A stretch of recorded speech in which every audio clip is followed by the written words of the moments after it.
বৈঠকে রাজ্যের উন্নয়নের জন্য রাজ্য সরকারের গৃহীত বিভিন্ন বিষয় এবং পদক্ষেপ সম্পর্কে গভর্নিং কাউন্সিলকে অবহিত করেন মুখ্যমন্ত্রী।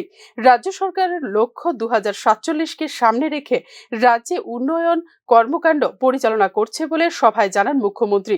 বিশেষ করে যোগাযোগ, শাসন ব্যবস্থা এবং শিল্পক্ষেত্রের উন্নয়নে রাজ্য সরকার গৃহীত বিভিন্ন পদক্ষেপের উপর আলোকপাত করেন তিনি। গভর্নেন্স সেক্টরে রাজ্য সরকার নীতি আয়োগের অষ্টম সাধারণ পরিষদের সভায় আলোচিত সব বিষয়ে যথাযথ পদক্ষেপ নিয়ে মানুষের জীবনযাত্রার সার্বিক উন্নয়নের লক্ষ্যে জোরালোভাবে কাজ করছে বলে জানান মুখ্যমন্ত্রী। প্রধানমন্ত্রী নরেন্দ্র মোদীর সুযোগ্য নেতৃত্বে এবং নির্দেশনায় বিকশিত ভারত এবং এক ত্রিপুরা শ্রেষ্ঠ ত্রিপুরা প্রকল্প বাস্তবায়ন করার জন্য কাজ দ্রুত গতিতে এগিয়ে চলছে বলে বৈঠকে জোরের সঙ্গে উল্লেখ করেন মুখ্যমন্ত্রী।